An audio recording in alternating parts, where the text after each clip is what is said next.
Hello everyone and welcome to another Beast Quest retrospective video.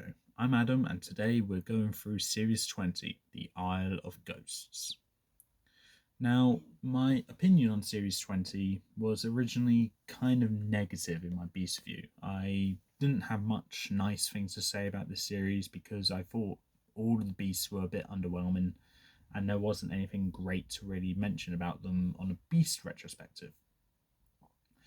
On a story perspective, I felt it was a bit similar to Series 4, but also a couple other stories where it dealt with ghosts and other stuff, and it just felt like it was a bit tacked on.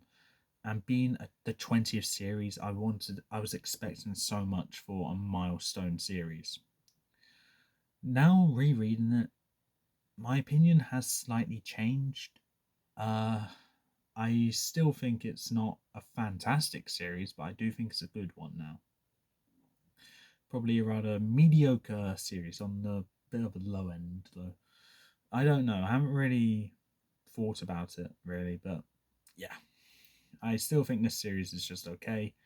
But I'm the Beast guy. I need to talk about the Beasts. So, with that, let's introduce them. So, from Series 20, there were four beasts that were introduced. Those beasts being Zulok, the Winged Spirit, Skalix, the Snapping Horror, Okira, the Two-Faced Crusher, and Rykar, the Firehound. So, four beasts introduced in this series, and all of them are known as ghost beasts.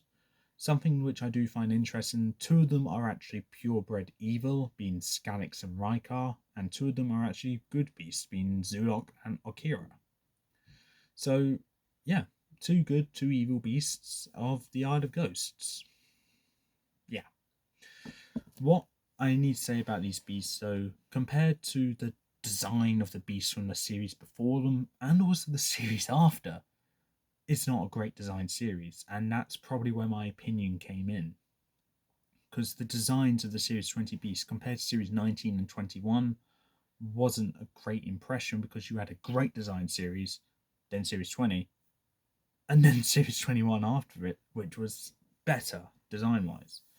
So my opinion was based off the fact that it was just a bit of a bump in the smooth road that Series 19 laid out. So that was probably why my opinion in Series 20 was such a low one, because I was just disappointed. But in this video, I'm going to be talking about each beast one by one, going through their design, abilities, fights, and also how they did in Battle of the Beasts. As of the time I'm recording this, Series 6 has finished. So I will be mentioning spoilers from Series 6 of Battle of the Beasts, Transformation Takedown, where one of these beasts have actually taken part in the tournament. And with that, let's get into the retrospective. Up first we have Zulok the Winged Spirit. The design is alright looking. I like the colour, but it's a little bland for my liking. But I do like the ridges on her beak and the extra eyes under her wings, making her a bit more creative of a design. Abilities are a little predictable and to be expected, but they are executed kind of well, but not great. It's okay. It's okay though. The standout abilities are they. What? Okay. The standout abilities are the light vision and light manipulation, being able to blind opponents by just staring at them, or just being used as a beacon of sorts. It's not an offensive ability, but it's kind of a defensive one. The fight was short, but good, as it exposed Zulok's dedication to defending her chick like a mother should. So, a bit of a weakness, but hey ho, it's a good one. And with Tom defeating her by not using his vision was also good, as it takes away a key sense that is one of the most important senses when it comes to fighting. As for Battle of the Beast, Zulok unfortunately hasn't done great in the two tournaments she has taken part in, dying in round 1 in both tournaments. So I can't say much about her there, but I do like her for her unique light ability and motherly protection of her chick. Skalix the Snapping Horror. Design is great, based off an Ankylosaurus. I love the shade of green on his scales, and he gives such a great intimidation factor on his cover. I personally wouldn't say he's the most intimidating beast of this series, but one of the most unique designs, as you rarely get a beast based off a dinosaur. The abilities are small in number and kind of predictable, but they are used very well, especially the tail being used as a mace. Personally, I find the fight to not be very entertaining, as it was kind of predictable as well, with Skalix having his tail cut off, but there was multiple times when he got hit by something and he just walks it off like nothing happened. In Battle of the Beast, Skalix took part in 2 tournaments and died in round 2 in New Generation to Skra, and died in round 1 to All Generation to Solix by some miracle. So not a great reputation, but I do still hold this beast in high regard for his tail mace and his design. Akira the Two-Faced Crusher. The design is unique, having two beings formed together to make the Two-Faced Crusher, and I think it looks great. I also love the contrast between a big bulking ogre and a slim old man. Abilities small in numbers, but one side of Akira is more of a physical attacker and the other is a ranged attacker with fire related magic. If that is a self-inflicted ability I'm put on from Battle of the Beast, I do apologise, but I thought it'll fit in quite well as I know he does use spells as Akira. While his abilities are small, they are used well. The fight was broken into 2 parts, one part being with Kato and Akira merged together, and a second part with just Akira, and all I need to say about both of them is somehow both fights were rushed and nothing much happened. In it, with a great design and effective abilities, the fight wasn't great at all and it felt like such a letdown. In Battle of the Beast, Akira had 3 tournaments he's taken part in those tournaments being New Generation, All Generation, and Transformation Takedown. In the New Generation tournament, he died in round 1 to Lipida the Shadow Fiend. In All Generation, he died in round 3 to Vespic the Wasp Queen, and in Transformation Takedown, he died in round 1 to Noctilla the Death Owl. So, a kind of inconsistent reputation, but not an awful one. Rykar the Firehound. The design is simple but intimidating. The fiery mane is the best part, in my opinion. The abilities are simple and predictable, but used very well. The best was the fiery breath, as the fireballs were not really small but very large and imposing. So best ability that was. The fight started in the Isle of Ghosts and moved to the city of Avantia. During this fight, he is shown as a threat by deflecting fiery attacks from the Avantians and shaking off arrows like it's nothing, only to be defeated by none other than Dautek. To apprehend and freeze him is ironic for his weakness being ice, but gives Dautek a moment to shine which he needs. In Battle of the Beast, he took part in 2 tournaments, dying in round 1 in New Generation to Fluga, and in round 3 to Anaret in All Generation. Overall, not a great reputation, but an okay one for a beast which I think has been shown to be a looming threat in the fight that is shown in his book. And with that, my opinion, well, my retrospective on Series 20 has come to an end.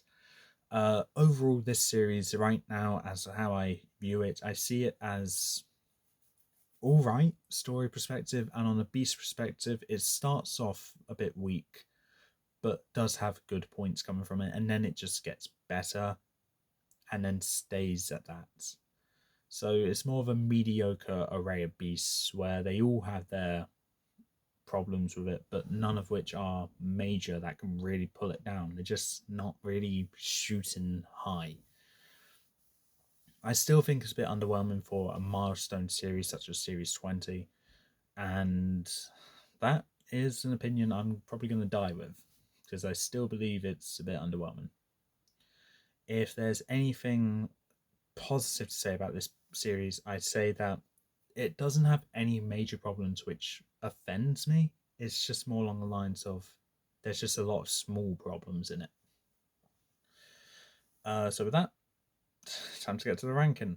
My least favourite of this series is the same as it was in my Beast review, and that's just by default being Zulok the Winged Spirit. Personally, I do like this beast. I love its motherly nature to protect her chick, as well as the light ability being such a creative one. However, compared to the other beasts, it's just not as impressive. The design being a bit lackluster and the fight being a bit short, but it's alright. and Battle of the Beast does no favours for Zoolock at all. Third place we have Akira the Crusher, having a bit of a weird reputation in Battle of the Beast, dying in round 1 to 2 in 2 tournaments and dying in round 3 in another. It's hard to say whether this is a good beast or a bad beast when it comes to Battle of the Beasts. He does, I think, deserve recognition for what he does. However, he doesn't really have that moment to shine. As for his design, I think it's nice and creative. The abilities are also good, small in numbers, but still good. And the fight was very much a letdown. That's what makes Akira my third favourite of this series. Second place, we have Raikar the Firehound. And I'm going to start things off by saying most intimidating beast of this series, in my opinion, with that fireball alone. I do think the design is a bit simple, but I do love the spikes along his body as well as his fiery mane. His abilities are okay, and his fight starting off in the Isle of Ghosts and finishing in Avantia, I think is great. Battle of the Beasts, unfortunately, didn't do great. Made it to round 3 in the All Generation tournament, which is good, but not really noteworthy. And dying to a beast which I personally don't think deserved to make it into round 4, bit more upsetting. So yeah, Raikar unfortunately just didn't have a good luck when it came to the tournaments. If he competes in another tournament, I hope he does well, but being not the biggest fan of Series 20, I wouldn't mind if he gets eliminated early again. And my favourite book of Series 20 or Beast is Skalix the Snapping Horror, and that's entirely because of his design being like an Ankylosaurus. I think the tail mace is probably one of the most overpowered weapons or abilities that is in Beast Quest. Being able to just knock beasts back with a simple swing of his tail is actually really cool, and I think what makes Skalix to be the strongest beast of this series. What drags him down, though, is the fact that his abilities are small in numbers and his fight was a bit not really noteworthy and predictable. Battle of the Beast also hasn't been very nice to him either, especially his battle against Solix that he somehow lost. I'm aware I narrated the fight, so it's kind of on me. But I'm also thinking, no, Solix won that battle in the way that Creta would win. But I'm just thinking that's Creta's signature ability. I don't think Solix should be doing that. So yeah, I'm aware Skalix is an unfortunate victim to a rule, or well, a thought which I had after this battle. But I still think Skalix is a good beast.